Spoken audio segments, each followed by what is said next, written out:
Welcome to the Rusty Dog live stream.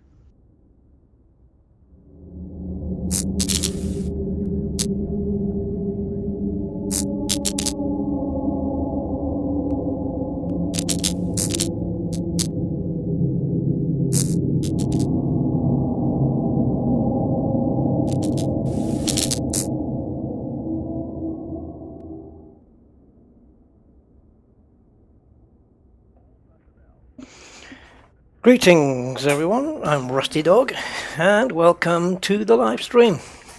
Okay, it is hot here today guys, jeez. My computer fans are whizzing away. Man. Okay. Right, so this is the journey back which we will be undertaking. The carrier will be jumping on the hour, 1900 hours on the clock you see in the top right, which means the countdown will begin 15 minutes before, and so it means if you want to come back on the carrier you will need to be on board before, I would say, 1855 game time. So don't miss the trip. I won't be on board, but I will be. I will definitely be trying to make my way back and beat the carrier back, which isn't going to be difficult. But I'm going to try and be doing some stuff on the way. I don't have anything really planned on the way back, but there is one particular system I'd like to visit to. Yeah. So for you guys that took part, I hope you've enjoyed it. I hope you've seen new stuff. And I hope you visited the Spirograph Nebula because, wow, that place was amazing. You probably saw I had a little bit of fun with a mollusk. I went back there and tried to see my little friend again, but they weren't moving. It's like they were asleep. So I wasn't really sure what was going on there. But it was definitely awake when I got there, and yeah, it was nice to have a little game of whatever that was. But yeah, a unique angle of Elite Dangerous for me, for sure. I've spent most of what do we say? Yeah, so I spent most of Monday and a little bit of Tuesday in the Spirograph Nebula, and I also popped down to a place, let me just see if I can show you. This was a place I was going to go to before I jumped back. So the fleet carrier would disappear on its way home, and then I would jump to this place. But I went there to check it out. It's called the Flaming Star Nebula, and I am only going here because I did see a really nice screenshot, but I don't know what system the person was in who took the screenshot. But I couldn't find. I mean, in here, look, you'll see it's not very exciting at all. You know, that's it. And I tried. Oh God, it's lost its way. Thank you. And I tried these two whites, but they're not whites, they're yellow. There's nothing exciting around here that I could see, so I decided against coming here. So I'm going to be going to a different system. And as you can see, it's the purple, what I call the purple lungs. It's exactly the same as the Witchhead Nebula. The template is exactly the same. So it's, yeah, one of those template nebulas where Orion and places like Vale Nebula West and stuff like that are not. So that is why we chose it. Okay, so before things get underway, let's take a look at the old chat and see who's with us today. So Commander Corvus Corax Nevermore. Hey my man, how you doing? All well? Yep. Yeah, not too bad. Don't forget to hop back on the Kennels. Exactly, don't forget. We'll leave you behind, which is If you have a fuel scoop, you'll be alright, but if you don't, you're going to be in a bit of trouble. Who was that just flew over? we got other ships on? Yeah. You know that's a player. Who else we got with us? Commander Glenell, greetings to you. Jason Lavello, howdy. Finishing up a little mining. Ooh, you better be quick then. Where did that come from? That's Corvus's ship. Wow, that looks cool in purple. Oh, he's just... Okay, I think he's just come online then. He just popped in. Joseph Williams. Hi, Joseph. Andy K.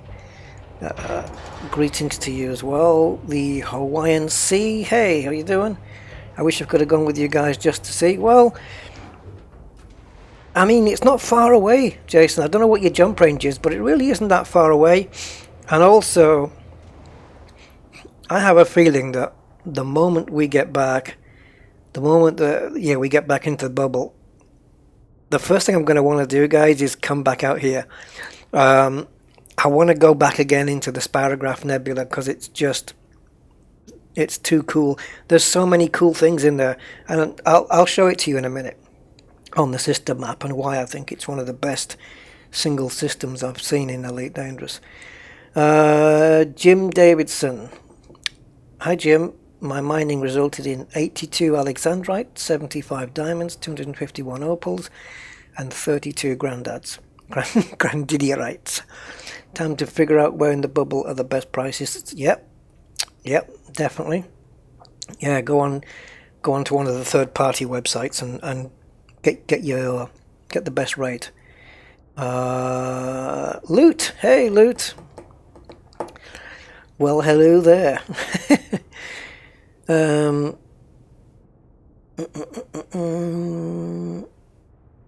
Commander XLA. Hi, Commander XLA. And understated, I hit a planet and went down to 7% hull and lost my canopy. Oh my god, did you make it? Did you make it back? Because with your canopy, you've got to... Yeah, that's dodgy. You've got to make sure you can land somewhere if your air's running out. Ooh. Yeah, what happened? I'm assuming you must have made it, right? Because... Now, here's the thing. Hey, here's the thing, right? Right, think of this, guys. When Odyssey comes, if you're in combat and you're in a, I don't know, let's say a Hazres, and somebody blows out your canopy and you've got 7 minutes of air left, right? But next to you is an atmospheric planet, breathable. Will it be the case that as soon as you enter the atmosphere, your canopy is no longer a worry because now you have atmosphere? I'm going to hope that Frontier build that in. Anyway, that thought just occurred to me. Angry Citizen, my man, the carrier owner himself is here. Hi Angry, welcome. Philip Hughes, hi Philip, welcome to the stream. Hi also to General Patch, Commander Totally Dead. It's not Sunday, Loot, no. It just feels like a Sunday. Who else we got? Jayesh. Skystar. Hey, Skystar. Kevin Turner. Mouse Holbrook. Metal Masher. I've arrived in my Python in the destination system for the carrier. Okay, well, you'll see us jump in about just over an hour's time then, I would suppose. Elwin Phoenix. Hi, Elwin. Waves from ship parked in front of you. Oh, okay. Right, that's that one then. Aquatic Borealis, greetings to you as well. How are you Oh, did I? Maybe you said it. Did I say it? Because I know your name's further up. Well, hi, Aquatic. I caught a ride back from Colonia in a fleet carrier. Oh, nice. Let's have a look. Kevin Turner said that. What's the best place for low temperature diamonds? I actually don't know at the moment. I know there's people on here that will be able to tell you, but I don't remember the system name. Cosmic Drifter. Hi, Cosmic. Drakenwolf. Yeah, I'm on this side of Sagittarius A on my way home. Good. Yeah, exploration is... Yeah, it's. We've been doing well with the exploration stuff, I think. On the streams, I think they seem to be quite popular. Rusty Dog, are you in the squadron group? As I can't see any of you. I'm in the Rusty Dog private group. Rusty Dog group, not the Thor one. So yeah, you need to be in the Rusty Dog private group for this.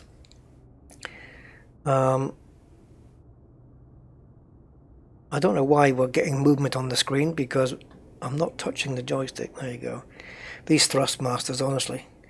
It would have to be breathable. Yes, breathable, definitely. Otherwise you have atmosphere restored, but then you'd be breathing in some kind of acidic compound or something. Steve Zodiac. Hey, Steve. If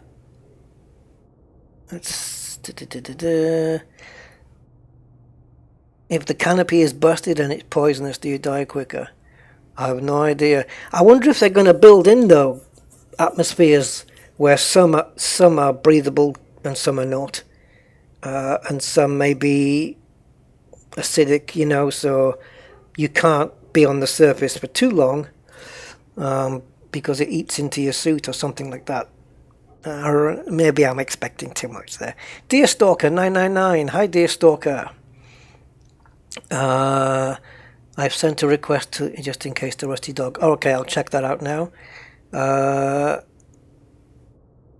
Okay, Elwin, I know who you are then. And no idea about Microsoft Edge. I've just done the update yesterday. Alright, guys, so what was it I was going to check? Oh, yeah, let me just take a check. Any pending requests I did fulfill very recently. Obviously, this one's just come in right now. So there you go, Totally Dead. You are in now.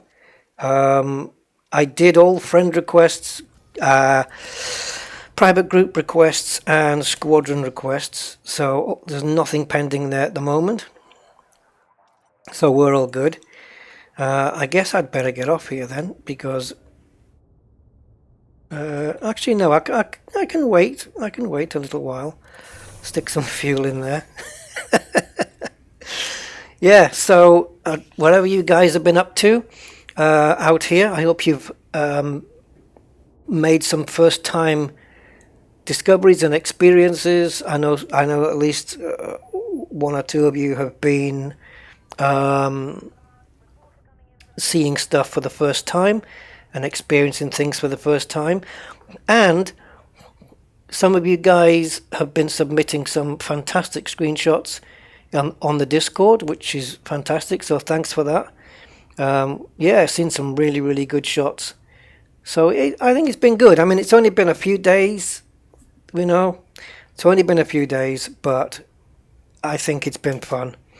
So as soon as the carrier starts to make its way out, we're gonna watch that happen, and I'm gonna make my way to a strange little system. Let me just see if I can clear this route or plot a route here. Okay, now I'll clear it. There we go. Okay, so you probably guys, let me get that right. You guys are probably familiar with the T-type stars. So, and they're called T-Tauri, right? But there is a system called T-Tauri, or T-Tauri. I don't know how you would pronounce it. It probably is T-Tauri, to be honest. Yeah, Taurus, Tauri, T-Tauri. But then I'd be tempted to spell it like that, and I really don't want to do that. So, anyway, there is a system called T-Tauri, and inside it, or around it, is the Hind Nebula. This is also the Hind Nebula. This is where I want to visit after the carrier departs.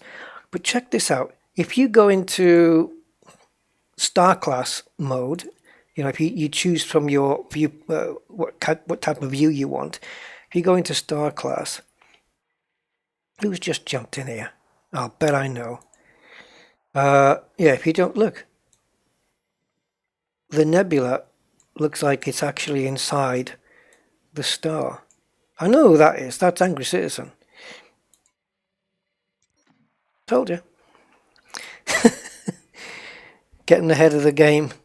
But yeah, it's weird. I think it's just the fact that the nebula is small, and it's smaller than the actual representation of the star. So yeah, it's it kind of looks really weird. So I want to have a quick look in there and see what's going on. Is it a planetary nebula? I have no idea. I don't even know what the distinction is between that and a normal nebula, to be honest. Planetary, what are we talking about here? Just like there's one planet there or something? I don't know what you mean by that. Edge has just been updated, Jason, but yeah, I'm a Firefox user myself. I don't use Edge. And I only, if I need to view a page differently than Firefox is showing me, then I'm going to use Chrome. But Edge is looking okay these days. It's not too bad. But Firefox is my go-to because all the extensions that I want to use on Firefox are there. Hi Kerry, how are you doing? I think Bubble Nebula is the same type. No, Bubble is bigger. Look, check this out. Bubble encompasses a whole load of different systems. This is one of my favorite nebulas in the game. I mean, this place is awesome. I should have system maps here. There we go.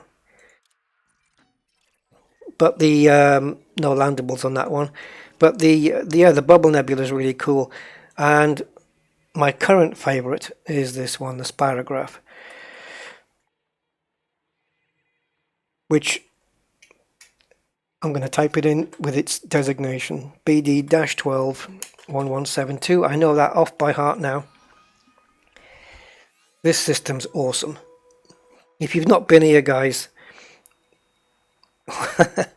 yeah, definitely come here. Look at this system map, right? And just looking at this tells you why it's so cool. First, you've got this. It's a huge Class O star, right?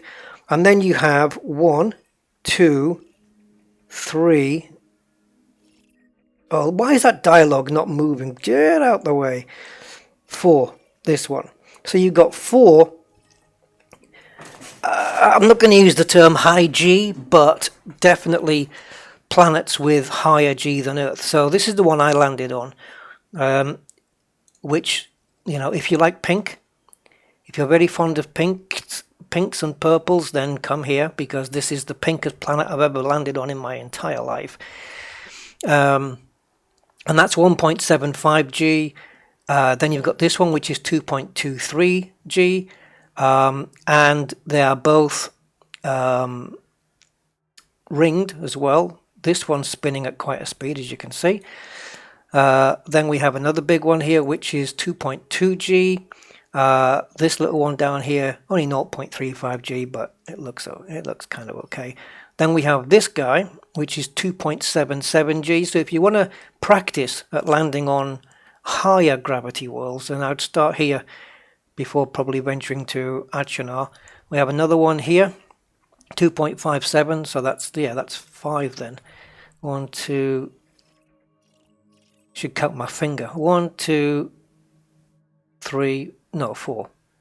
Yeah, 4 high gravity worlds, right? And then we have, let's have a look. What's the other thing? So we have landables. Okay, now they're not all landables, but most of them are. Oh, this dialogue popping up. I can't get rid of it. I want to be able to click anywhere in space up here and have that dialogue just disappear. but you're kind of forced to have at least one on the screen, and it's always in the way. Oh, right. Oh, I hate it. Is there a way to get out of this? Yeah, there is. Just go back into the map, right?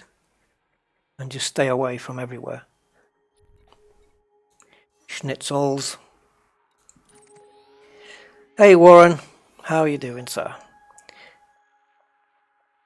Oh, God. Isn't it a nightmare?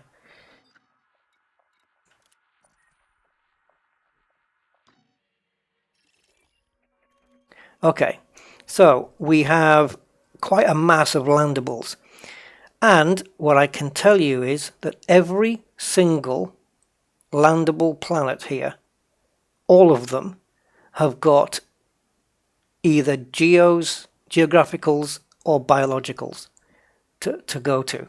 Every one of them, without exception, except that's probably going to prove me wrong now, because I need to check whether these big ones have got it. Does it say here? I don't know why they're not coming up. It used to tell me. It used to say here refining scan, and then it would tell me. Unless I need to be in the system. But trust me, they've all, each and every one of them. I've mapped this entire place with the FSS. Well, anyway, trust me. They all have biologicals and geologicals, every single one. So you're not short of raw materials. And also, all of this takes place inside a cool, nice green nebula. So there's plenty to do here. I spent hours in this system. And of course played with the mollusk. Oh yeah, there are 3 notable stellar phenomena here as well. The one with the mollusk I think was around planet number 6. I think there's a notable stellar around 2, 6 and 10, I believe. And 6 was where the mollusk was. So yeah, so we are 10 minutes away from departure. I'll have to be getting off soon. Hot and sweaty in Jib. I'll bet it is. It's hot here. I mean, it's 28.5 degrees in my corridor. And the corridor of my house is normally the coolest place. And man, it's been a hot one today. I'm gonna have some cool content coming up. I don't know if you guys are aware of my other channel, which is related to my car, but I've got some cool content coming up on that. Well, cool for me anyway. Got some content coming up on that. Probably the end of next week. So yeah, I'm not going to say anything more about that. Now the carrier's not looking at its brightest, but at least it's okay. I wonder which way it's going to... Oh, okay. I was just trying to figure out which way it was going to be pointing there so we could see it depart. Because I was trying to figure out where's the best vantage point going to be, and I think I'm going to go over here.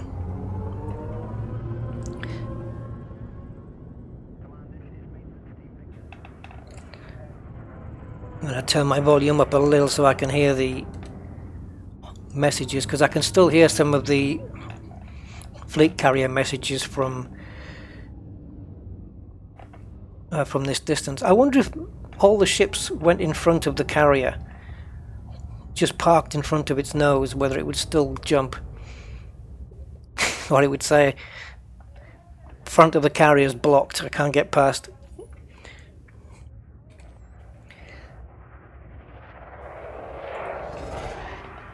Oh, it looks like my landing gear is still down.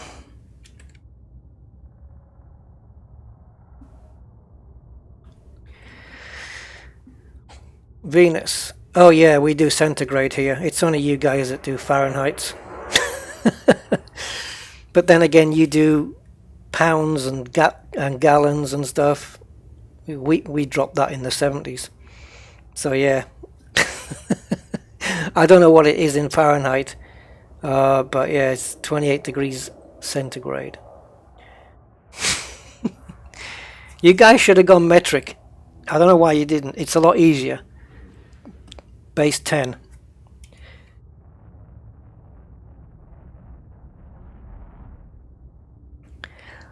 Well, well, well. So the carrier is going to make 3 jumps to get back, and of course it's going to make this jump now, and then there's going to be once it's jumped, actually just thinking about it, once it's jumped it's going to take 40 minutes to get back, right? Not 60, because of it, we've already included the first jump. So it's 15 minutes now. I'm staying here, and then I've got 20 minutes cooling to cool down and spin up again. So 5 minutes cool down, 15 minutes up. So that's 20 in the next system. Then it'll jump again. That's another 20. So that's right, Cosmic Drifter. Divide by 5, multiplied by 9, and add 32. You're quite right. Or use Google. I wonder if you land on it, not on a landing pad, it would just... I don't think you can't... If you're not landing on a landing pad, you can't land on it, I don't think. Not actually land. It might kill you for loitering.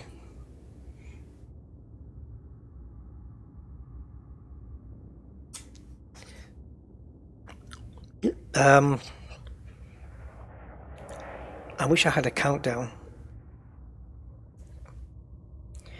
Angry, can you let us know? Oh, still 3 jumps. Waypoint 2, waypoint 1, and then the home system. Alright. So if it's jumping on the hour, then it'll take at least an hour, minimum an hour, to get to L258-146, and I'm hoping that once I get there, I'll be able to use the FSS scanner to... But my chances of picking this up before it jumps in has just diminished, because Angry Citizen's not going to be aboard. Oh, here we go. So I'm not going to know exactly when it's about to make its final jump. Or maybe I will. Yeah. Yes, I will, because Angry will tell me before he starts the last jump, won't you? There we go. All the ships are going down. So we must be 3 minutes out. That looks cool. Let me see if I can get some camera control back. Yeah, so if you let me know before you make the last jump, then I can try and pick it up on the FSS and see if I can get to the jump in point before it actually jumps in. I think I'm probably just going to have to zoom out a little bit here. We've got a couple of ships watching. It's rather dark, I think, but... So just stand by for some black smoke, you know, the same stuff that you saw in the Lost series, remember that? Lost? The smoke monster, which was never explained. Well, it appears here. You got kicked from the carrier. Well, I don't know how that happened. Hi, Jeffrey. You're not late, really. Let's see if we get some cool sounds. I don't know whether to stay here with the camera or get close to the fleet carrier. I think get close to the fleet carrier. We've all seen anacondas before. I'll try and do my best Steven Spielberg directing. Thank you, Angry. 1 minute.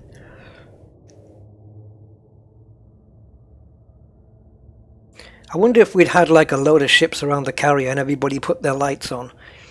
Whether we could have lit it up at least a little.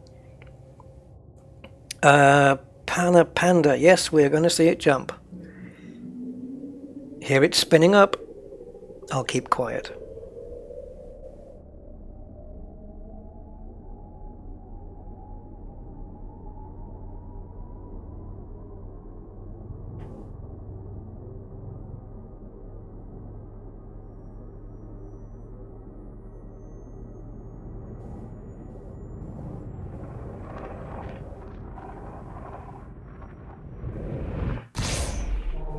Ooh, stretchy.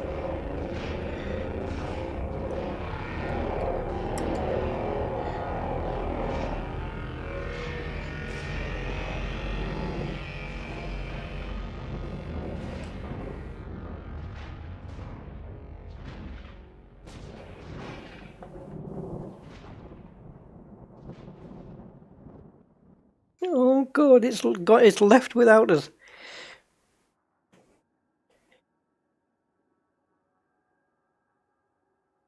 Well, I don't think I appreciate being left behind.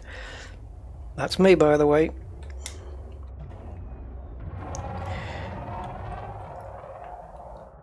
Well, we've been left behind, guys. Oh, now we know where it's going to. Flame sector JSKB80. Alright. Well, I have a place to go to, guys. 14 jumps away. You can come with me if you wish. It's the T-Tauri system, or T-Tauri system. I am so used to saying Tauri, though. So let's skedaddle and get the hell out of here. Oh, well, I've been jumping through hoops before. Bye-bye, Orion. You only have a 17 light year range. Yeah, you do have a problem. You should have been on the carrier.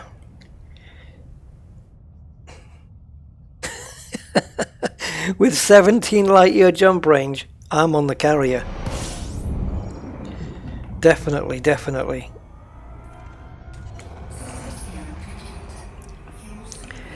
Right, let's see if there's anything cool on the way. Not just boring beige planets.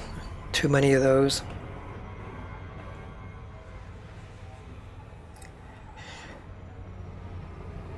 So the carrier will already, I suppose, be in the next system.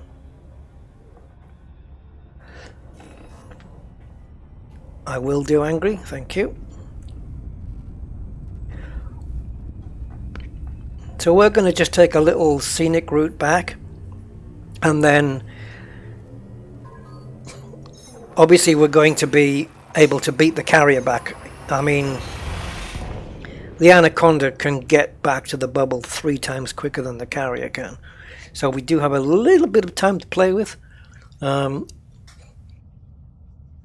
I will apologize in advance if I am not good enough to pick up the carrier jump in. It can be tricky. I have done it before, but I don't know if anything changed since the beta. That must be the Witchhead Nebula above. I've got reshade running on this as well, guys, but I've got yeah, it's not really working. Oh yeah, I know, I've got all the effects turned off. Anyway, yeah. That would be a damn good reason why it's not working. Oh, hold on. I did scan, didn't I? Yeah, boring.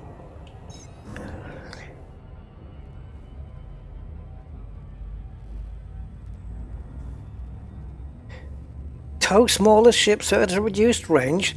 I'd have to get paid for that service, Icaranus, for sure.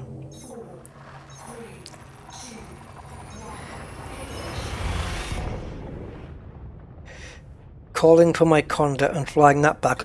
Well, I tell you what, if you're still in NY Orionis, you only have to make a 5 light year jump to a system called BD something or other. Hold on.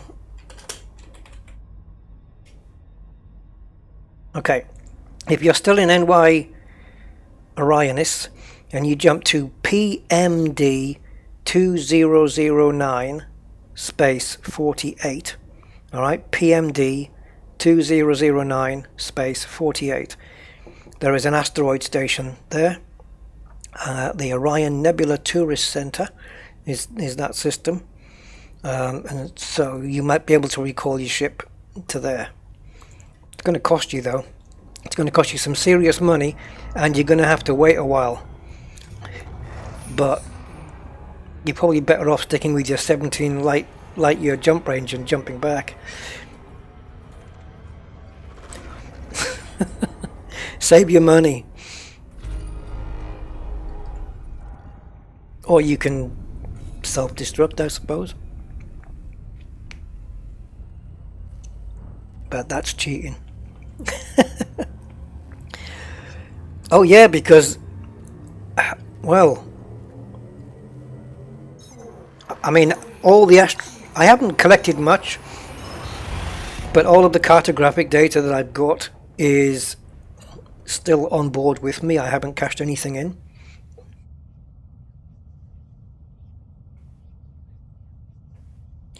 $2 and 40 minutes, is that what it is?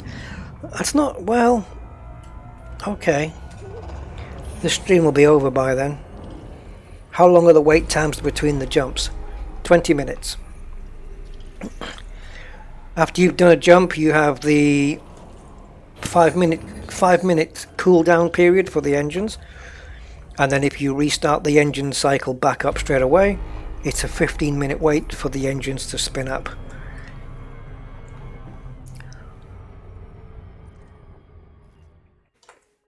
What do we have here? See, there's too many systems like this. I know there's 400 billion systems and they can't all be great, but yeah,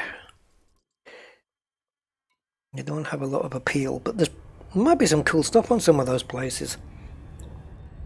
Probably the only interesting stuff you'll find if you're looking for it is the geological sites and biologicals and whatever.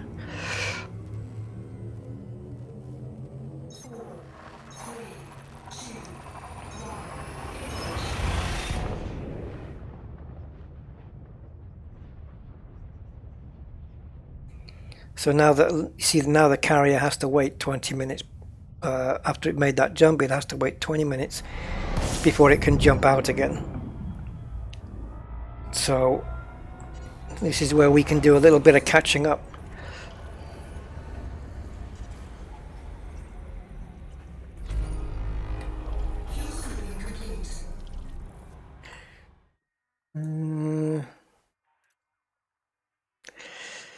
Yeah.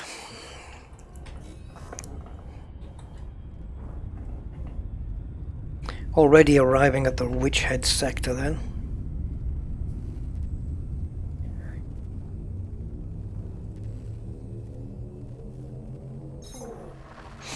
So did you guys see the Anaconda versus Mollusk video? Oh god.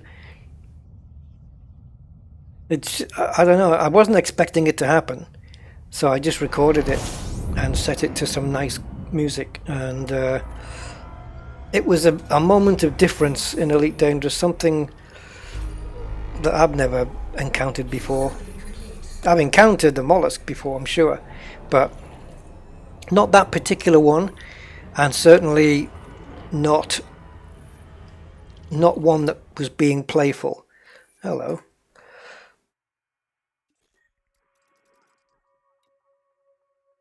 See, we got refining scan here. Well, hurry up then, because my ship's at full speed here. Come on! Oh, ain't nobody got time for this. Tell me later. Try again. Because if I want to go there... Okay, we've got 16, sorry. 16 geologicals on this one. And is that an Earth-like? No, it's a water world. It might be terraforming though. What's the distance? Should we?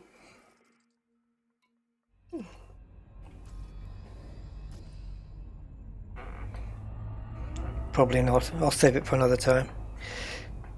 Oops.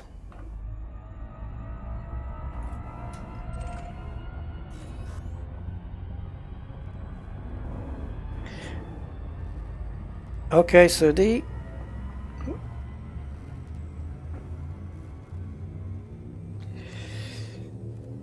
Yeah, it was. It was. Yeah, I think I had too many. On that video, I had too many moments where I was thrusting upwards, hitting it. I was more interested in the when I pitched up and pitched the nose up and hit it with the nose. I wanted to do a bit more of that, but it just didn't quite work out that way. And a couple of the times it looked like I really hit it hard, but it wasn't the intention. It was just the inertia of the ship. I couldn't slow it down quick enough. But yeah, it was certainly something different. And like I said, when I went back into that spirograph nebula, into that particular notable stellar phenomena, that mollusk, there was no life from it at all. It was there was a couple of them, and there was no life from them whatsoever. There was no movement. Where on the one on the video, it was like, have I got time? It was like as soon as I got near it, it was attracted to my ship and just came down, and it was bouncing off my shields backwards and forwards. So I thought, okay, let's press the record button and have a little play. And that's how the video came around, really. I can't believe it's got like 1,400 views on it already. Same as the streams. It was the craziest little 5 minutes. I don't normally do 5-minute videos.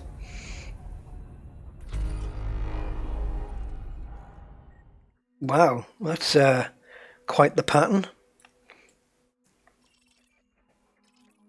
Unexplored, See, with these patterns like this, I'd probably map a system like this just because it just looks like that. But it's already been done.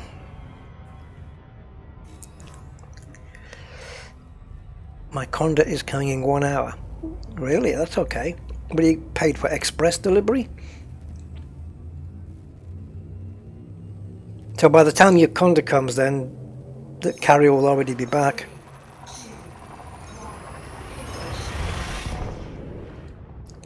Yes, oh hi, yes, in the chat. Hi Sir D, welcome as well.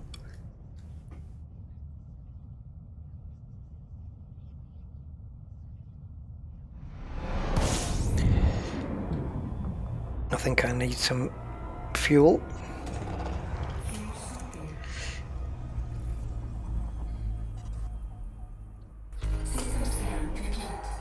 Scan.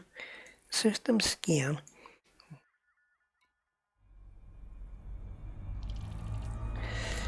Oh well, no undiscovered Earth likes. Yeah, not round here. These are well-trodden paths around here. Someone's definitely been around most of these systems, I'm sure.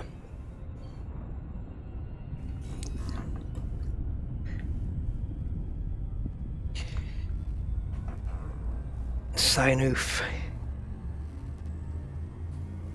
Sinoof for the day.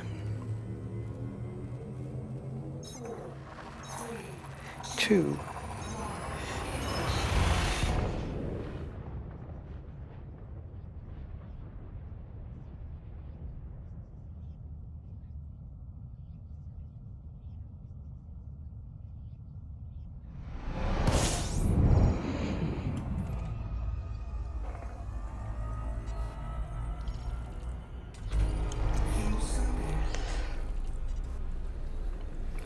I always like to have the star on the right hand side of my ship. I don't know why.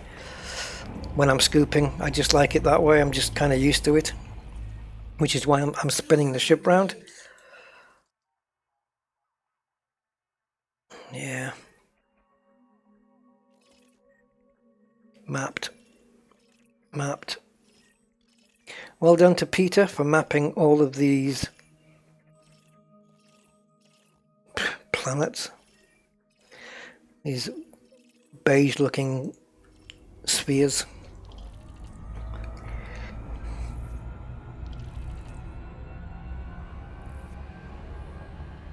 Could do with a little bit more diversity in planet textures, I think.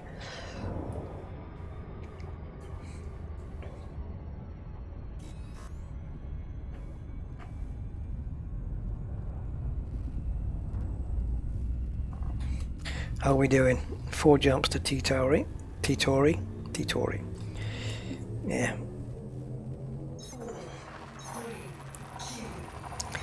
10 minutes before the second jump. Oof, I better get a move on. I don't know how many light years away from L258 I'm going to be once I'm in this Titori system.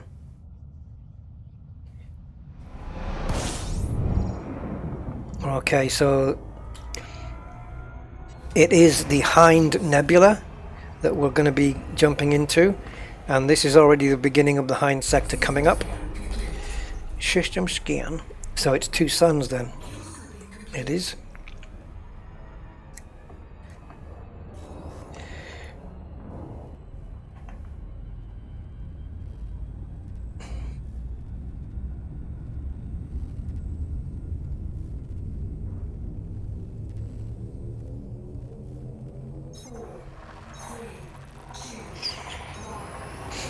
I did plot this course with the jet cones added onto the course plotting, but I don't think there's any neutrons en route to this system, so what can you do? I'll scoop on the left this time, I think, because it's going to take me not long to scoop at all.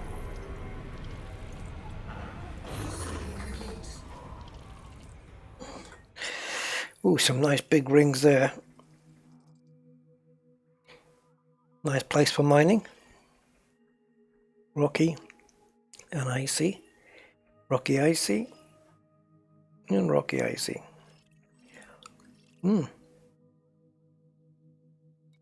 All pristine, no doubt.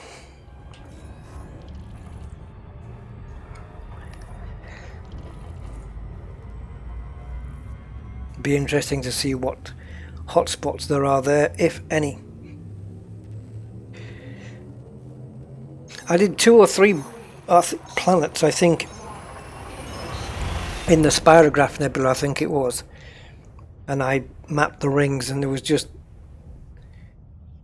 was one where I had 5 or 6 hotspots, but it wasn't showing up on the rings in yellow. And I was definitely in an analysis mode at the time, but the hotspots did not show up on the rings. And I don't know why. I've never seen that, so I don't know if it's a bug or something. Some different looking rings there, looks quite cool. And one lonely planet, Cowboy Barnman. Fair enough. Okay, this is it.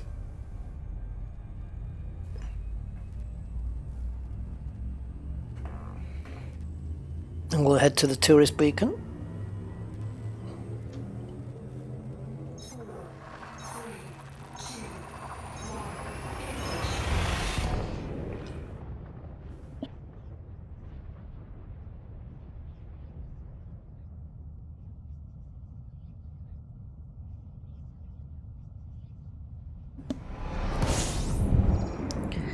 Right, so we'll just bring the ship to a complete standstill. Well, almost complete. Alrighty, so we have an asteroid base, Hind Mine, a Planet Express carrier, and we're going to head towards the tourist beacon first, I think. So let's just make the nebula a little bit more visible. That looks strange.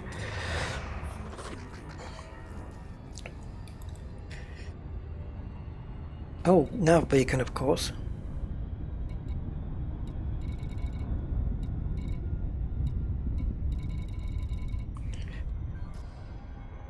Wow, this looks really different. I've not been here before, guys. This is my first time here. Let's take a look outside. We'll do a virtual spacewalk here. Whoa, nice. Now that looks like, what's that, a cat or a dog? With a little mouth breathing. I don't know. I see shapes. Wow. This is nice, guys. I like it's fairly big. Whoa. It's a big one. Let's just pull right out here. It looks like someone's taken a still picture of fire. Alright, so let's jump into the Versurser and just do a scan of things.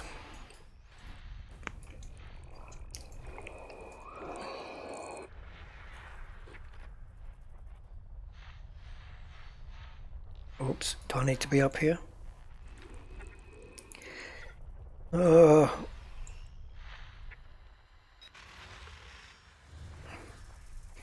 Yeah, don't really want to pick up too many of these, but oops, my bad.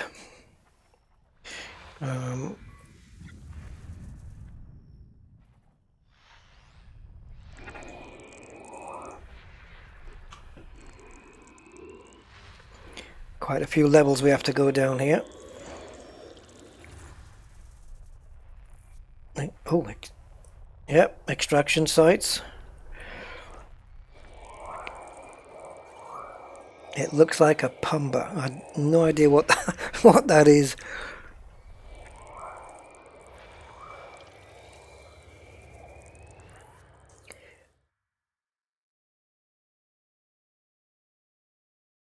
Oh, I just went past it.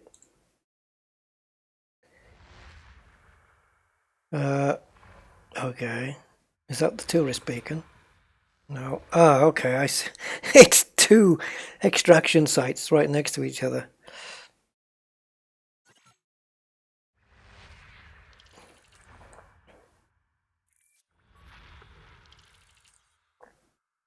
Fleet carrier's making its second jump, eh?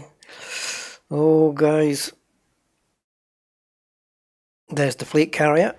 And just in case you're wondering, does the fleet carrier show up in the FSS? Yes, it does. And it shows you all the facilities it has, that its tritium reserves, any tariffs, if notorious commanders are allowed, docking access. As you can see, it says squadron only. The squadron that owns it, the owner of the guy, Stella Shepherd. Yeah. So they do show up on here, which is quite cool. System scan complete. Well, you say that.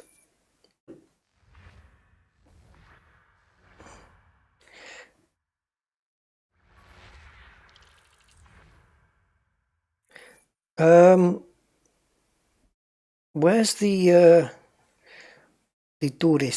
tourist beacon?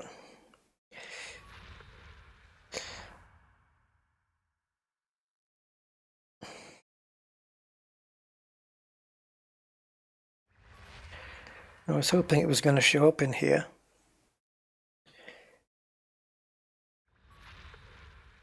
Weapons fire.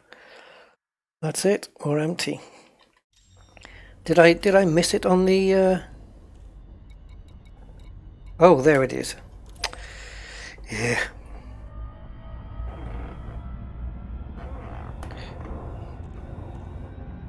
Thank you, Commander Totally Dead. Thank you. I picked it up though, so I think I either didn't see it the first time round or I don't know what, but I got it now.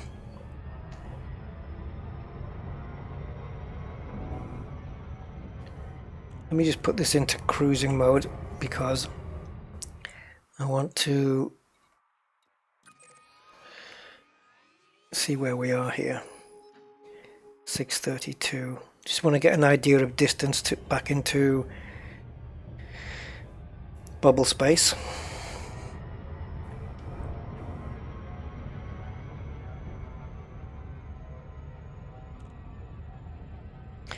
This is a pretty cool nebula, and I don't think it's template because I've not seen anything like this before. This is the first nebula I've seen that looks anything remotely like this.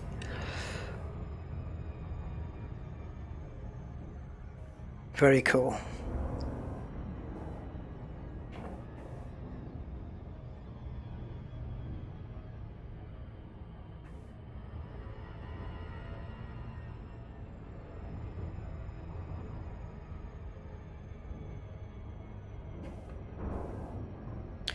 Just keeping the planet to the side of me so I don't get too caught up in the gravity, which slows me down instead of speeding me up.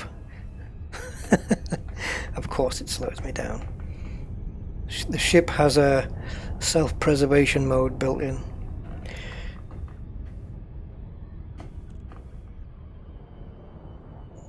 Okay.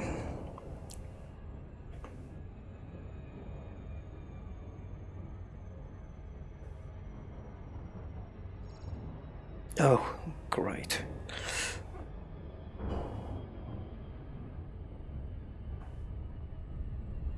Is this planet landable? I haven't done a system map yet.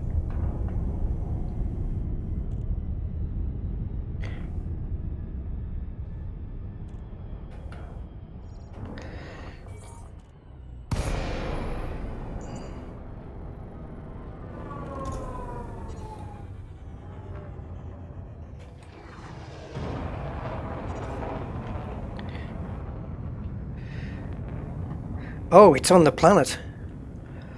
Okay.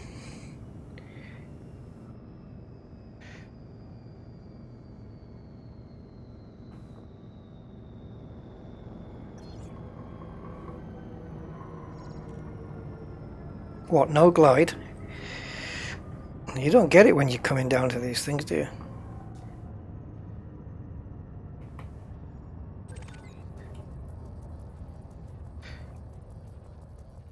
Have we got time to park? It's very dark here though.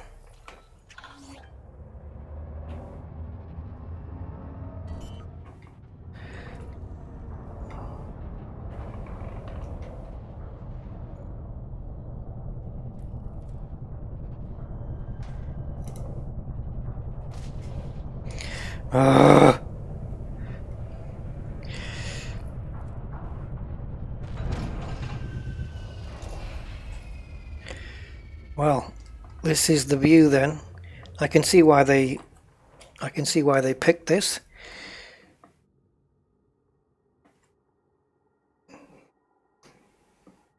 Yep, and we have another nebula behind there, I think. Is that California? I don't know. California Nebula. Wow.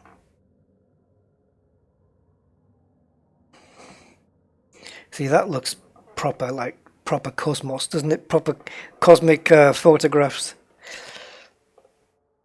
Like something that Hubble did.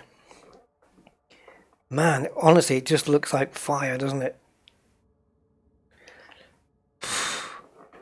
I'm zoomed right out, which is why there's a slight fisheye effect. Yeah, you might have to wait before you make that last jump with the carrier, Angry. It might be a bit late. Let me have a look at the sys map. Oh, we did check it out.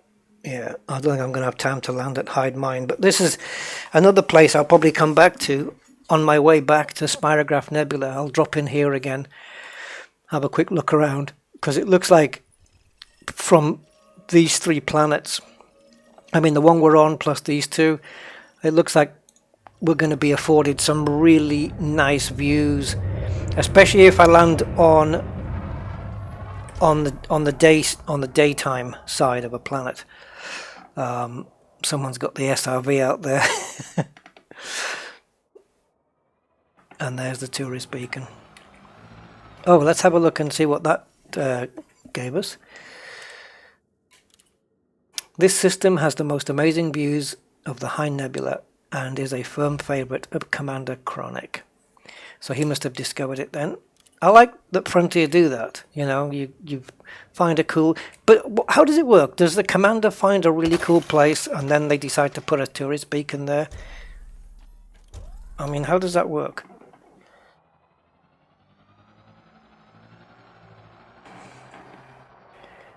We've got a few people that have come here. I don't blame them. It's great. This is great. I've not ever seen anything that looked like this before. No, reshade is disabled at the moment. Aquatic. I haven't got it on. I haven't got any. I can switch some stuff on. So if I put, say, vibrance on, okay, and then make it a little bit. Let me see. Okay, so I've got vibrance switched on. So if I pop it out, you see the difference there. So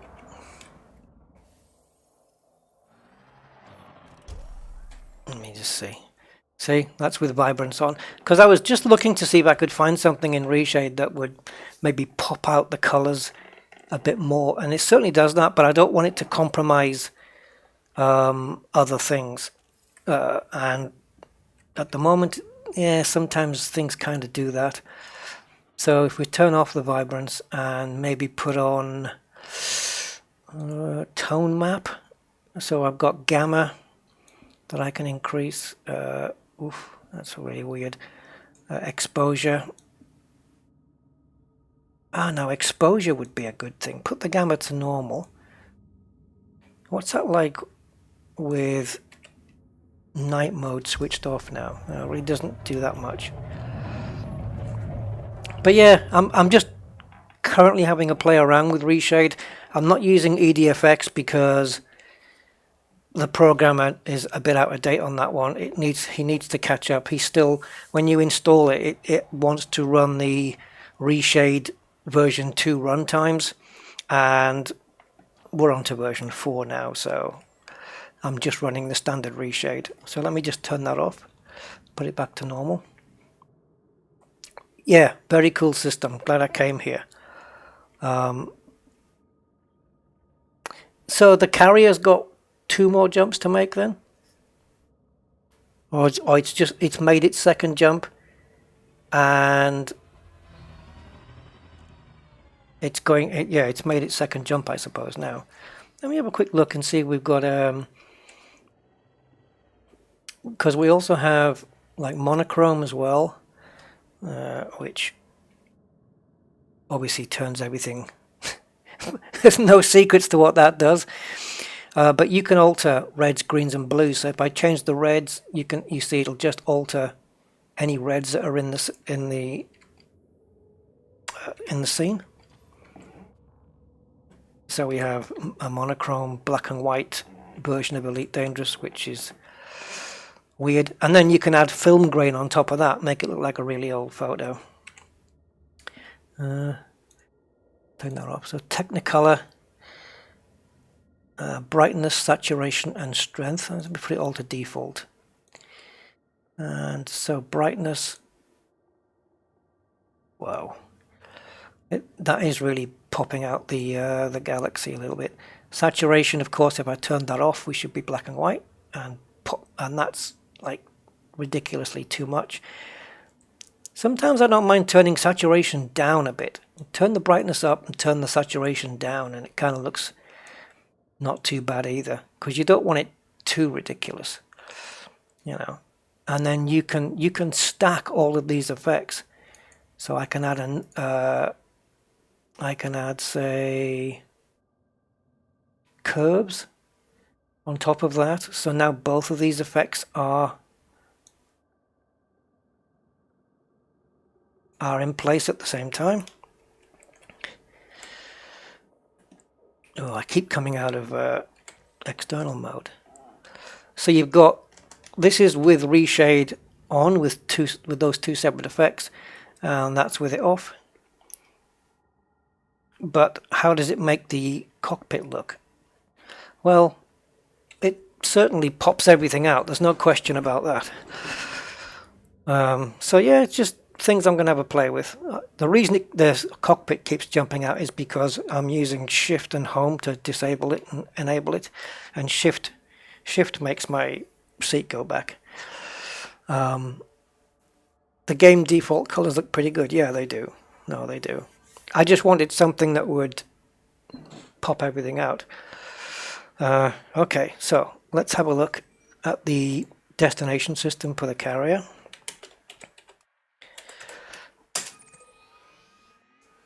And try and estimate how long it's going to take me to get there based on the amount of jumps. So I can get there in just under 10 minutes.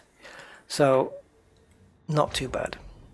Which means I may have time to quickly check in on the Hind mine.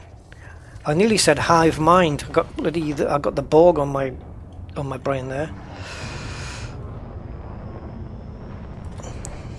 Let's pop. Whoa. Let's leave it on for a little while, just till we get to the till we land in the asteroid base.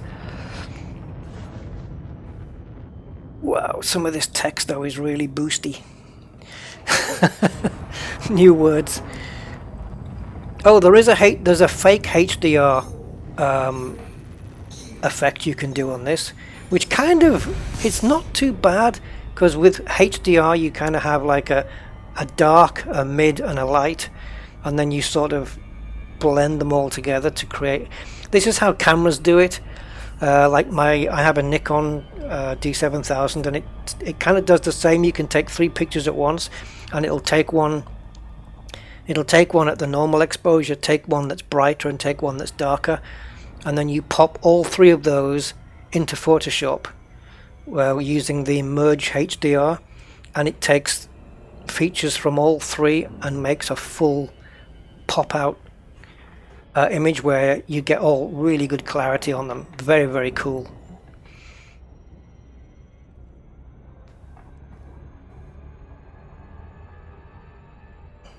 And you could probably use them as HDR images. I don't see why not. That's a nice view. What does that look like without? Yeah. Okay. I don't mind experimenting with this reshade for a little while. So the carrier then, once the carrier's got 15 minutes. Oh, last jump countdown will be initiated once you leave. Perfect. That's what I was kind of just about to say. Bracketing, correct, Kerry. I'd forgotten the name. Bracketing. Yeah, I think mine only does it to 3 though. I know you can. I'm not sure whether my camera can bracket to 5 images. The D7000. It's kind of an older model now though. It's still damn good though. I love my camera. And the first lens I bought for it was one I'd wanted. I wanted this lens like before anything else. It was the macro, the Nikon macro lens, the 105 prime macro. Oh man, what a superb lens. You can see the hairs on a fly's leg with that thing. You can set it in settings, yeah. I'll have to have a look and see how much bracketing it can, because I've got a pretty fast card in there. You know, to write 3 or 5 raw images at the same time, so yes, bracketing. And it's kind of really good using Photoshop to do the merge HDR just by using. I mean, you could do it yourself.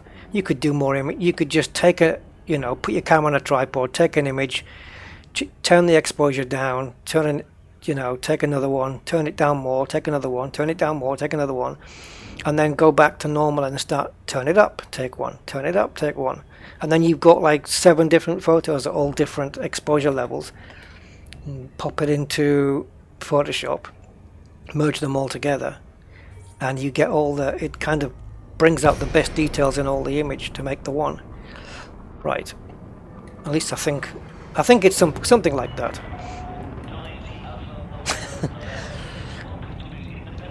ship transfer from Colonia takes 60 plus hours.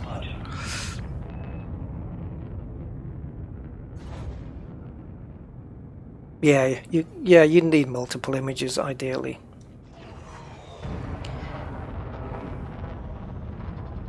Right, so we're at the hive mind. Where the Borg... No, we're not. Right. I just want to dock and leave.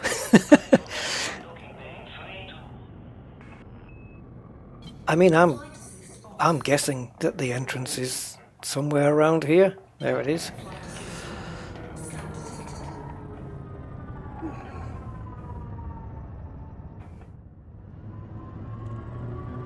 I'm going to have to tilt round again just because of the angle.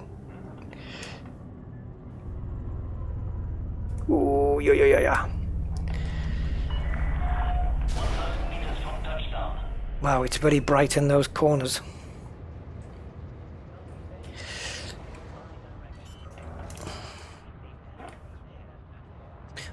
This place reminds me of some unfinished project that a Bond villain was getting up to take over the world.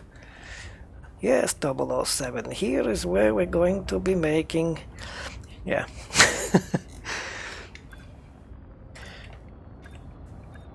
Okay. Right then. I don't know why I just put fuel in. No reason for that whatsoever.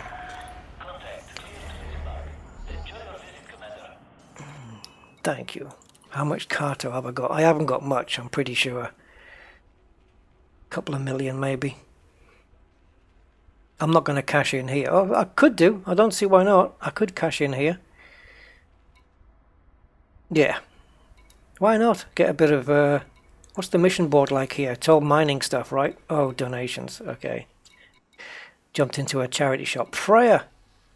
Hey. Freya, England. Yeah, donation missions. Well, I'm not donating to you.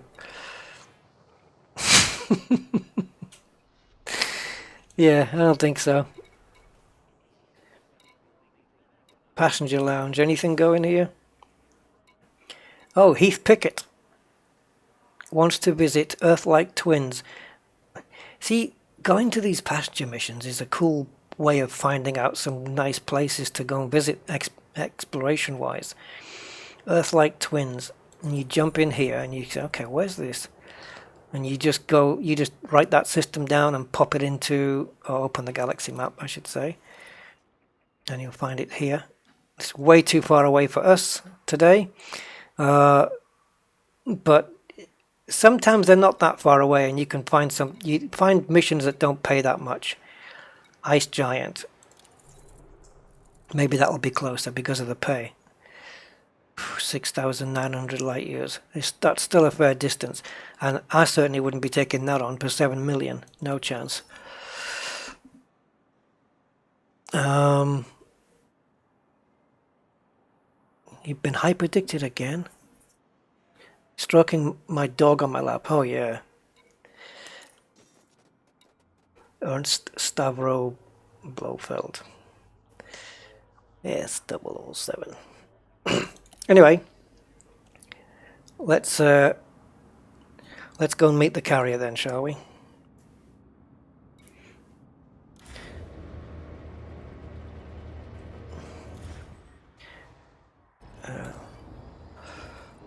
Yep, okay, Angry. Set it in motion. Go for it.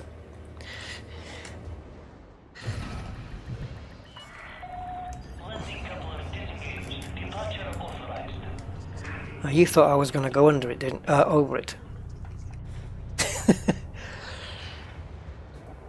I love how they have to hold in the mail slot with those big 4 metal arms.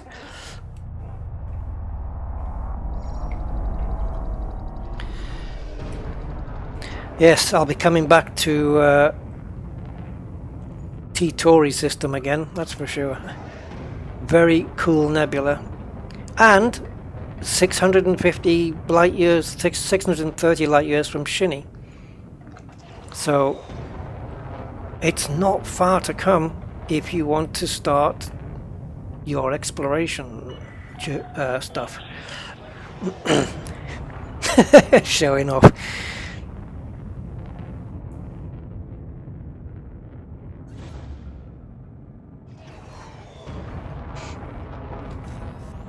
Right. Kungaruti. Angry citizen. How many jumps do we have to go now? 9. That was it. Yep. Forgot there for a moment. Oh, I posted an article. I have to admit, I haven't read every single line of it yet. I posted it on my Discord in the general tab. There's something on the BBC News about they think that, or they're talking about something called black neutron stars. And I thought, I wonder if I should send that to David Braben's Twitter account. I don't know how active he is now. It's like David Braben's the Bond villain with the cat, and he just sits, and you hardly ever see him. And he's just got all the minions working now. That's probably where 07 came from. Maybe, maybe not. Pleiades sector? Really? I didn't know we were coming back this way.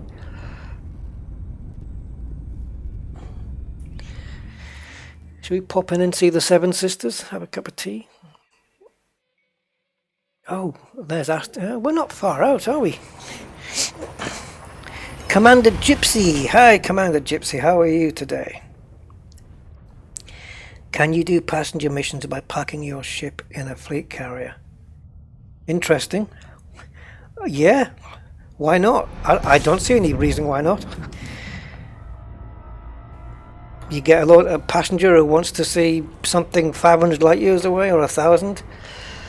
Yes, Kerry, I've just finished watching the very first Daniel Craig one today, the Casino Royale, Casino Royale, which is, yeah. So I've only got a few more to go, and I'm caught up.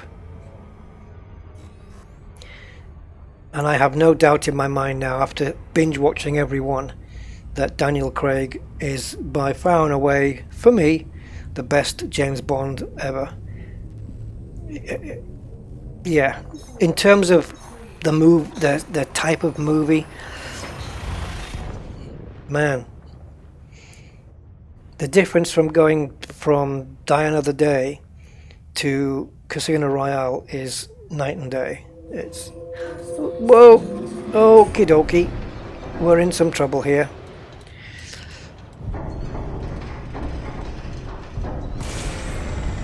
Maybe I should... 3 of the buggers. Maybe I should have cashed in.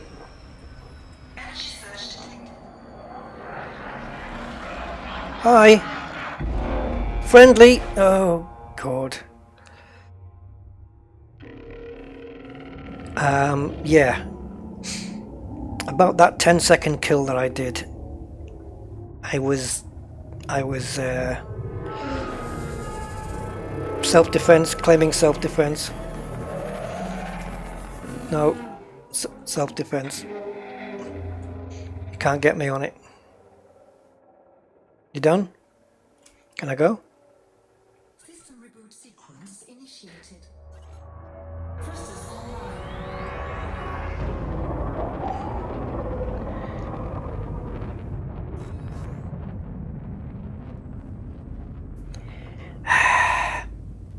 Frame shift anomaly detected.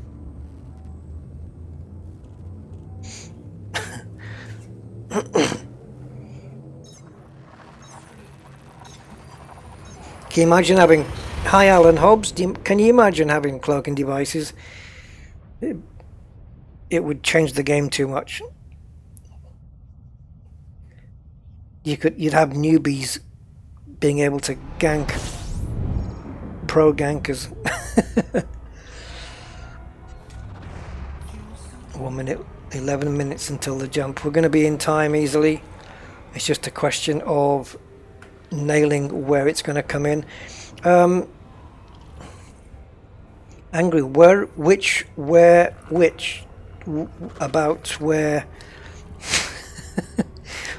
L258 is the carrier destined to dock at? Is it going to be on the first planet, or... because I'm going to need to be in that region, I think.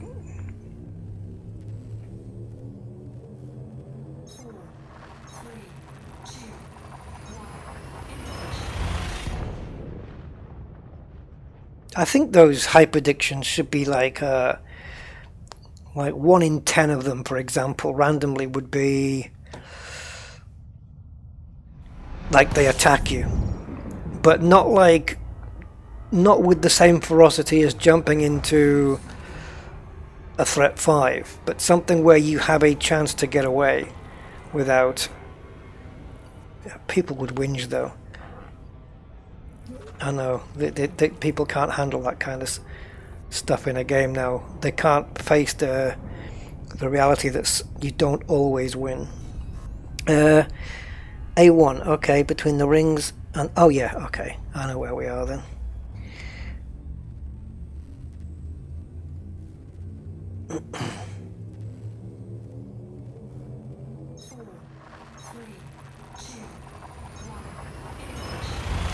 Yeah, don't worry, I've got an eye on my fuel. Thanks for the warning though, but I was actually looked at my fuel when I was jumping away from the Thargoids and forgot to fill up. But we're good, we're good.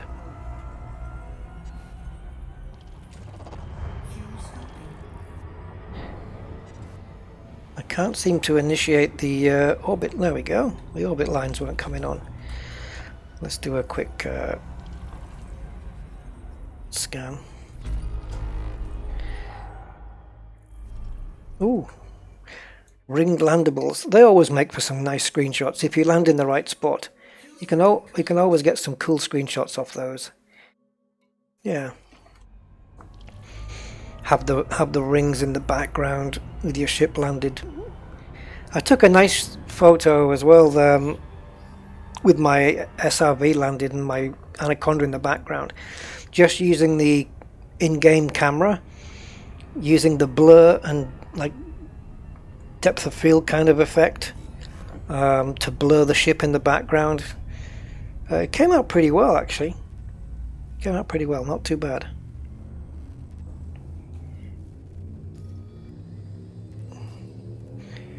Four jumps to go.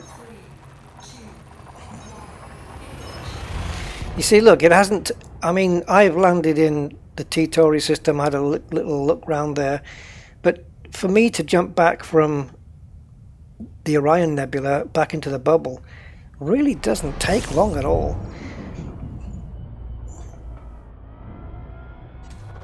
So, yeah, it's a nice little trip out. It's like having a day trip if you fancy a little bit of exploration, but I'm pretty sure everybody's, well, unless you're a new guy, you've probably been to Orion already anyway.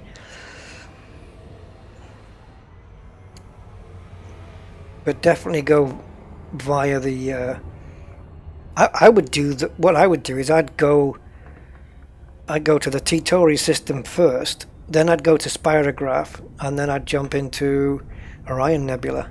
That'd be a nice, cool trip out, that would.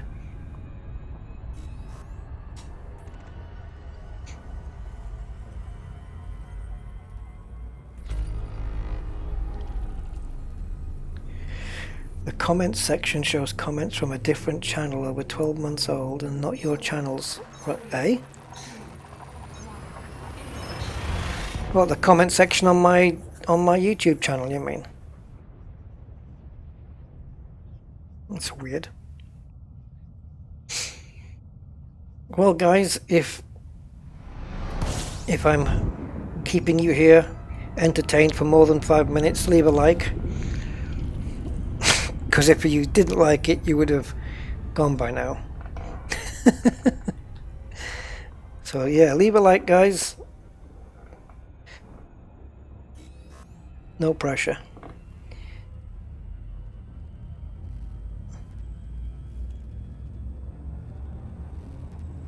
I'll have to check out that comment.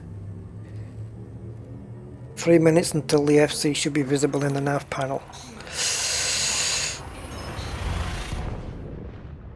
That's... I'm going to be... Oh, okay, yeah, leave a dislike as well. Sorry, I forgot to mention. Yeah, leave a like or a dislike. I'm fine with either. And if you decide not to leave a like, then please leave a dislike instead. Because I'd rather have a dislike than nothing at all. That is true, I would. It helps. The dislikes helps the my YouTube algorithms. So I'm all good. Fill your boots. Stop asking for negativity. Do you know what? I don't take it seriously. It's fine with me. Yeah. All right, we are here. So I'm gonna head over to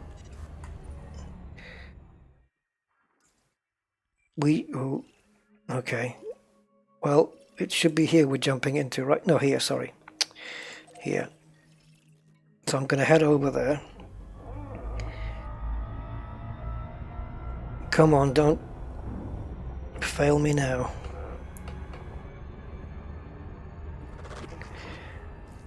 Now what I can't remember is whether the FSS updates in real time or whether I have to keep coming out and back in again. Come on, full power.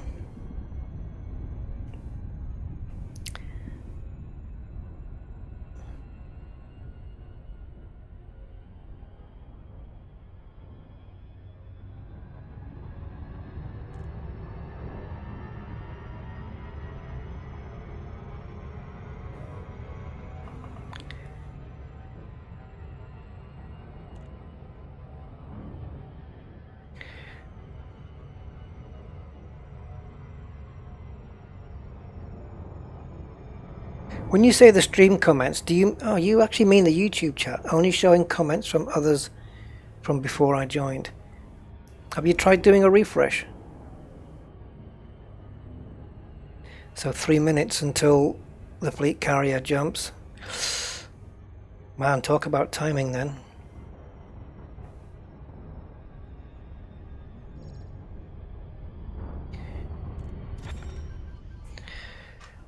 Now, last time, I don't know whether we picked it up on the concentrated signal sources.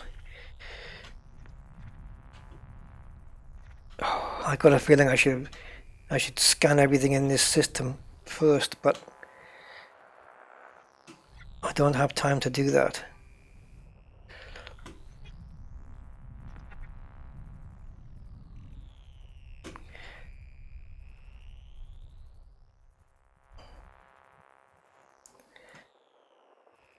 There it is.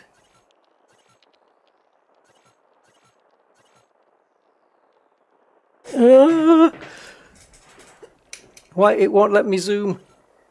Why is adaptive zoom blocked? Why?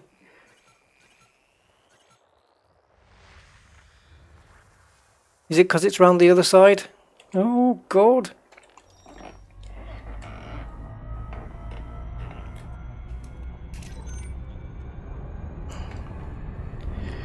Doesn't matter, I got it anyway.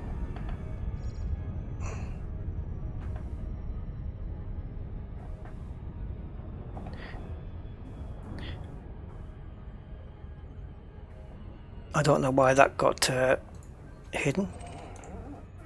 Probably the word follow is banned, I don't know.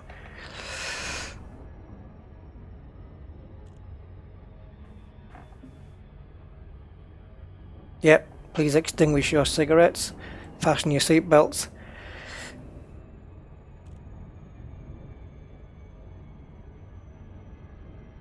I hope this jumping point is exactly where we're supposed to, like it's not too far out.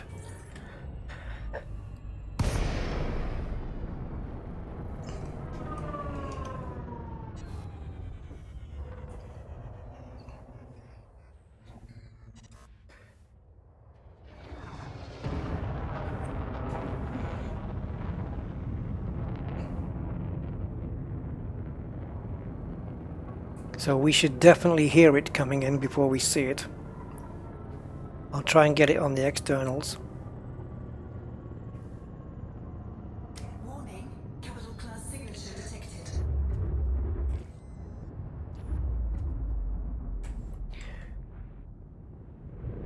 There it is, guys. I saw the little spirally rings before it came in. She's home. She's made it home.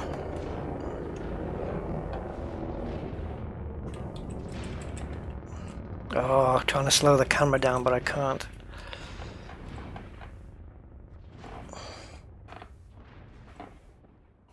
We're back. Upside down, but hey, kind of everything.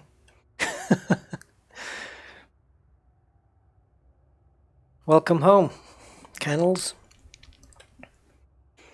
And that is the trip. Everybody onto the surface. Everybody who's aboard onto the landing pads, and we'll take a little photo. And yeah, they can't all light up in orange, surely.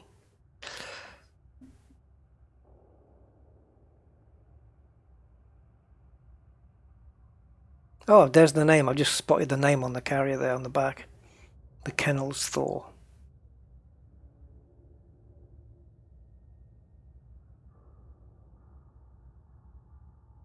That was pretty good. Watched her leave, watched her come back. And in the meantime, we went off to a nebula. That was pretty good. The system aquatic is L space, L for lemons, L space 258-146.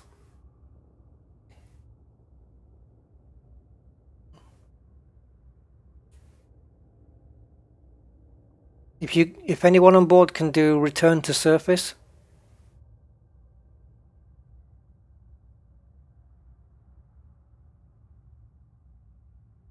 maybe get a little group shot or something. Hi, Asa.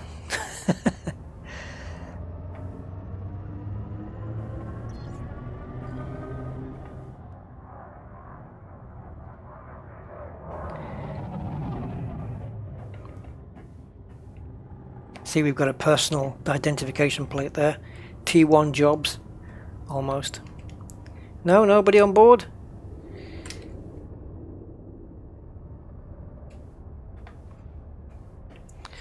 Oh well, never mind.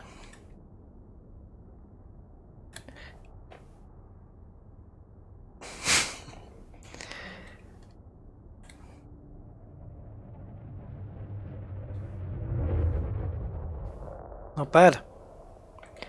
How many engines?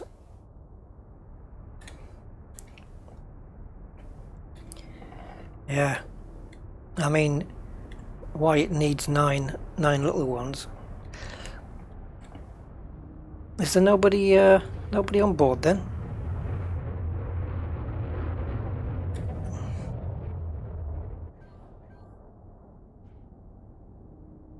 It won't let you get into the same instance. Oh, okay. Maybe we got some instancing issues. So what I need to do now, my Python is on board that vessel, and I need to retrieve it and the conda. So I'm going to go and do that. There's my Python on there. Corvus is on board, I think. Man are totally dead. Metal Masher, Nasty Dude, Asa is on board as well.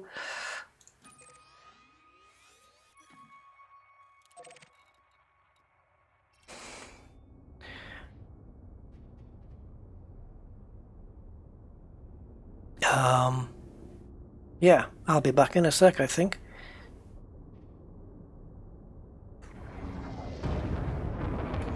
See you in a second, carrier. Have a little bit of ship transferring to do. No, maybe I'm in the wrong. Maybe my instance is bad. Well, I'm going to be jumping out and back in anyway, so if you can hang on, I won't be more than probably 10 minutes or something.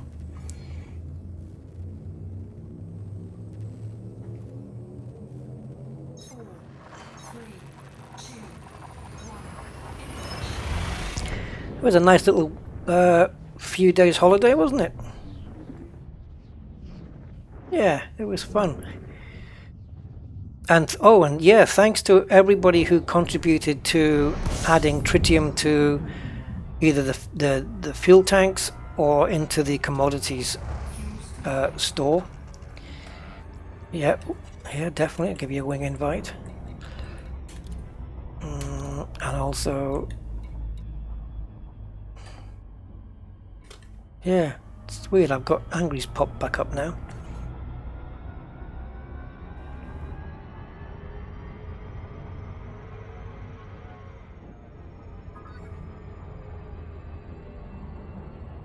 So we'll get into Jameson, and I'm going to pick up a small ship. Hopefully not too far away, with not too small a jump range. And we'll go and get the Python.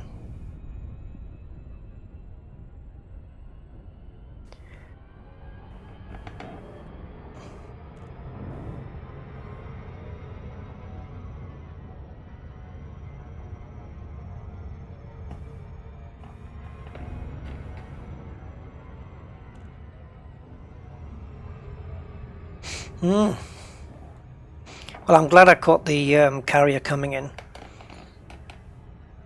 I would have hated to have missed that. But you seem to get I think you get a decent amount of, as long as you know which planet it's going to be coming in adjacent to you, I think you get a pretty decent amount of time to get yourself there and you know, and get yourself in place for it. So yeah, I quite like how they've implemented it.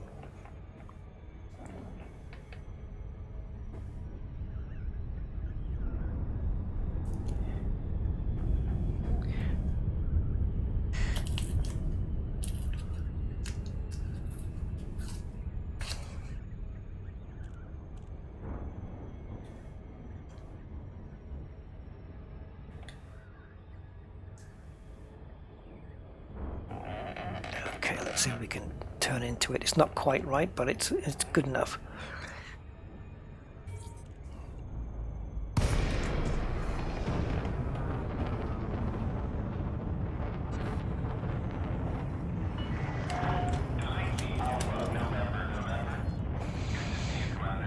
I know it is.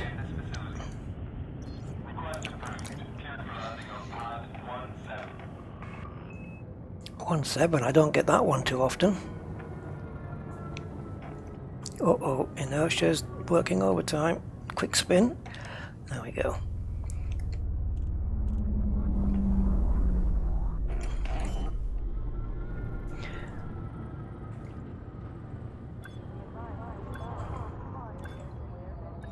Oi, slight overshoot.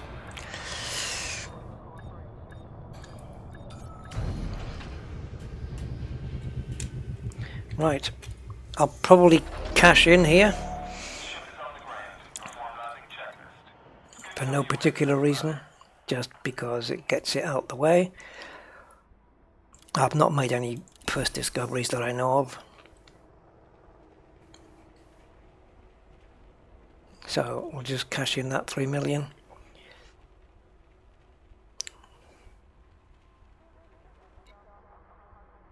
Oh, nice one, Sir D. Well done.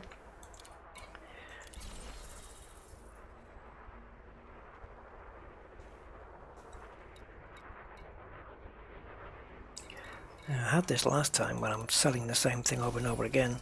Weird. Yeah, this universal cartographics is a bit strange. This is the second time now we're on the last page. It's, you sell it and it all stays there. I think you've actually got to come out and then maybe go back in again. There you go. Right, so the jump range to the fleet carrier is 24. Okay. Now I could recall the Python here already. Oh, you know what? It's only 320,000. I was actually going to take a Sidewinder over there, bring the Python here and recall the Sidewinder, but for 320,000, it's not worth me doing that. So let's transfer it from the carrier. How does it work if it says 9 minutes transfer time? What if I click confirm at the exact same moment that the fleet carrier is jumping? Incoming message. It's obviously not going to take it off the fleet carrier until it stops. That's how that works. What ship would I have brought anyway? This one. Yeah, this one. Sidewinder. I would have taken that one. Because it can do it in 2 jumps. Have we got a fuel scoop on this? Look at this. It's got 2 frag cannons on there with corrosive and incendiaries, guardian shields.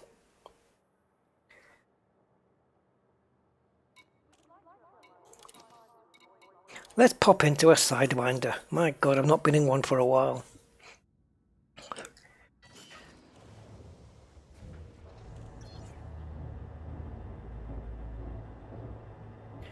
This little ship's fantastic in VR as well, because it's a little bit claustrophobic compared to the other stuff. You know, like especially if you're looking at something like a cutter, for example, which has got a huge interior in VR. So let's take this little thing.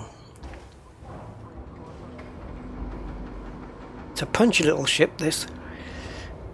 It took out a federal dropship, as I recall. Ah, yes. About that. I forgot how agile this thing was. Okay, let's try that again.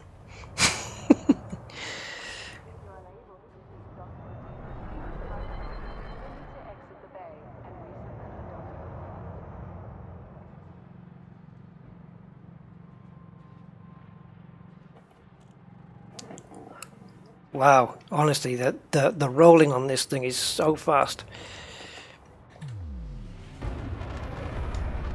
Oh, wow, and also the vertical thrusting.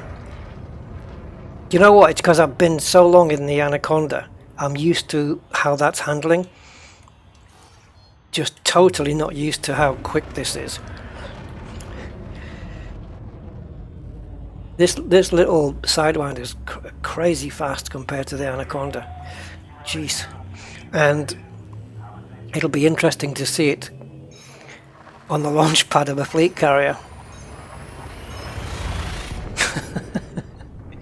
The littlest ship meets the biggest one. Well, almost the littlest ship. But I'm not counting ship launch fighters.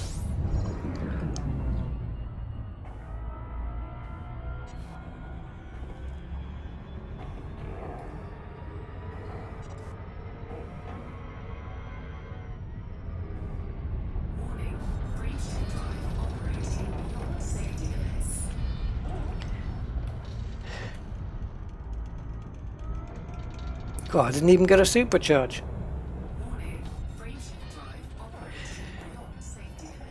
I didn't need one, but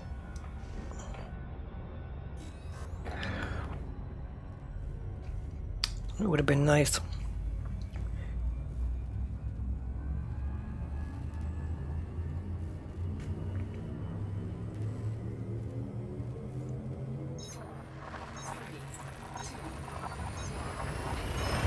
Man, when was the last time you guys were in a Sidewinder?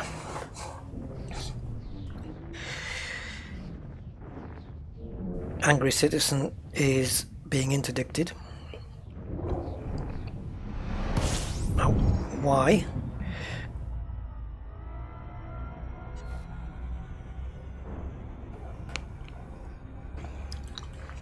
At least I know the direction to go in.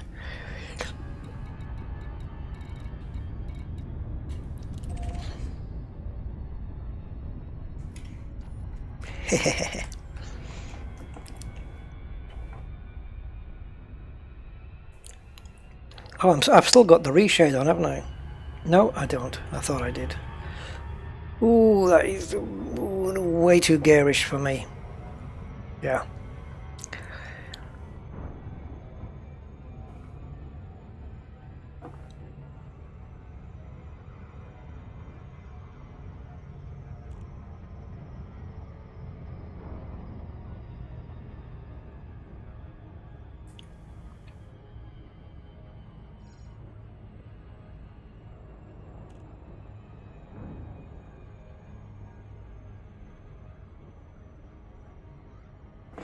Just going to dip under here so that I can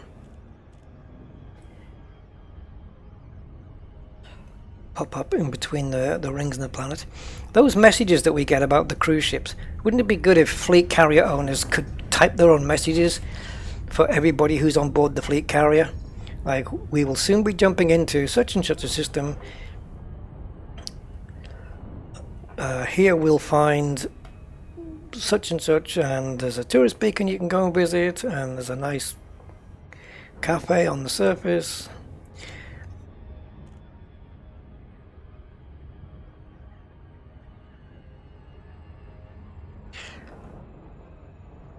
Oh, and don't forget that this fleet carrier is in the top 1% of all good fleet carriers.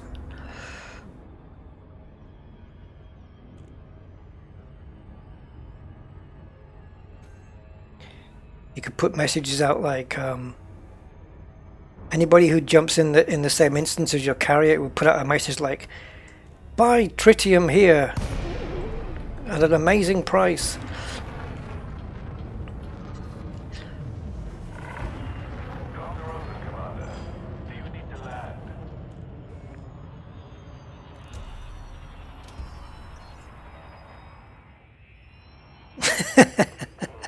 Yeah, no weddings.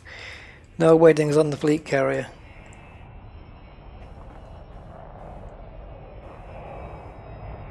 That looks very similar to a Corvus ship. It is indeed. I hope he doesn't go forward now. Hello, Mr. C.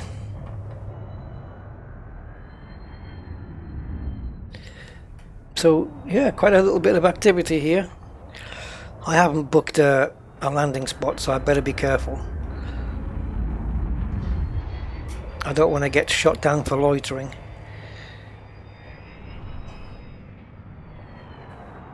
No, my beacon isn't on. It is now.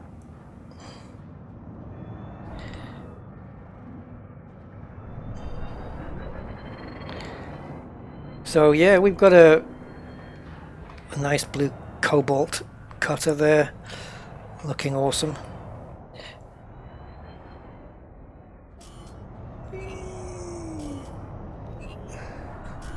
I'm getting a few warnings here, I better be careful.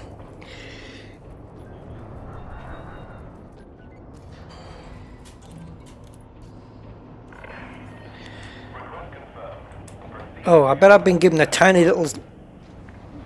Yeah, economy class. I've probably been given a very small pad.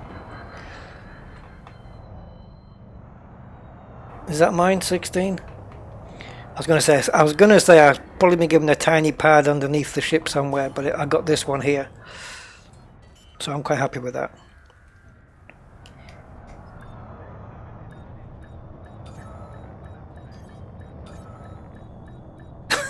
It's too fast. I'm not used to it.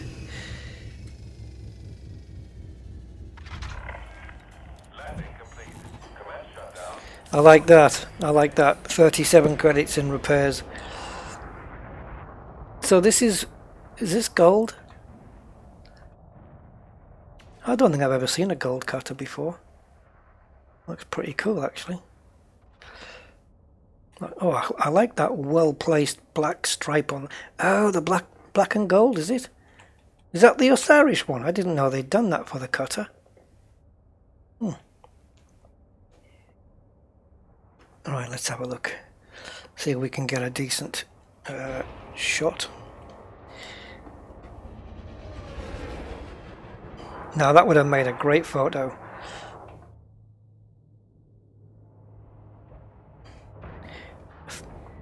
Another flyby there would have made a good one. Come on, bring it in.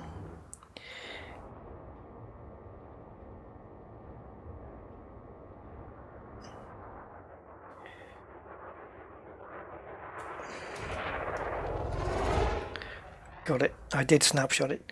What's that? You're so small. Yeah. The sidewinder's just tiny. We'll get a shot from the back. There's Corvus's purple beast. Gumbo variations. And from the back. Come on, camera.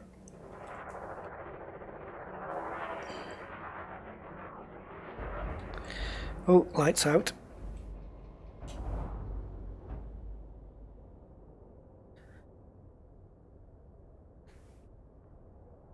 There we go. Get some screenshots in. So, cutter, blank, cutter, and then somewhere. Where am I? There I am. This little hunk of junk.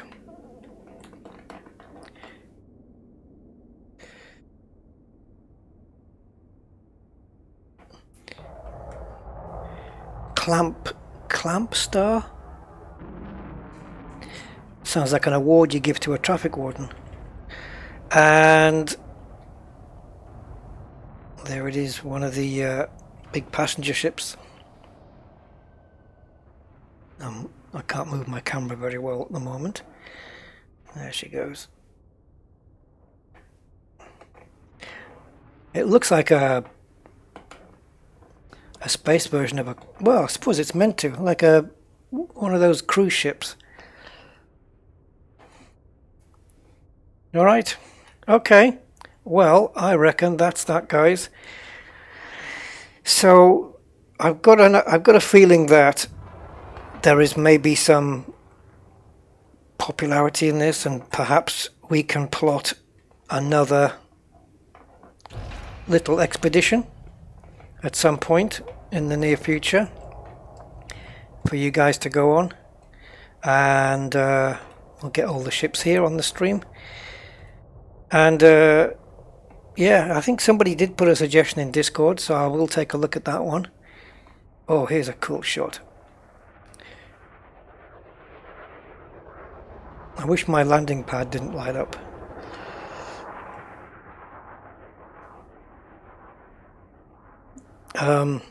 But yeah, I think we'll definitely plan future expeditions a little bit further out, and for maybe a bit longer as well. If you guys are up for that, because there's always some interesting stuff. We'll try and go to places where there is interesting stuff in the area or close-ish by. Always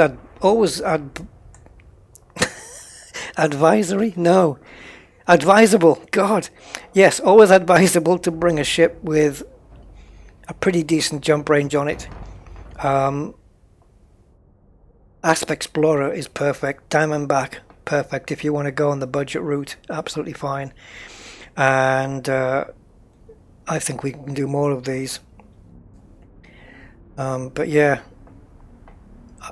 I enjoyed it, and I think my time in the Spirograph Nebula I'm going to say something in a minute. My time in the Spirograph Nebula was fantastic. That was the most exploration fun I've had in a while. It was really cool. I'm just looking at the top of the carrier there. Is it just me that looked at that shape on the top and thought, that looks like Christ the Redeemer in Rio de Janeiro? If you don't know what I'm talking about, just Google Christ the Redeemer. And yeah. Anyway, I just got that impression looking at that. But my mind is kind of programmed to see weird stuff. Alright, there we go, guys. That is the stream, and I thank you all, and I hope you enjoyed the expedition. And if you're fired up for another one at some point, then we'll make that happen, definitely. All right, so yeah, stay on board the carrier if you wish, and do what you need to do. And I'm going to be heading back out to Spirograph sooner than even I think. So, yep, good night, Dullahan and Jazz21977. So, yeah, Slinky Lobster, yep, up for it. Corvus is up for it. Brilliant. I'm sure we'll have no shortage of people wanting to come along, so it'll be brilliant. All right, we'll get some plans done. Nice flyby. It's like we've got the red arrows going on here. Yeah, okay. Clearly there's a demand for it, so we will make it so.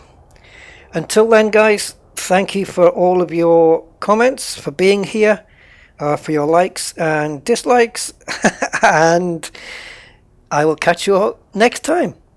Take care, stay safe, and be happy. Bye for now.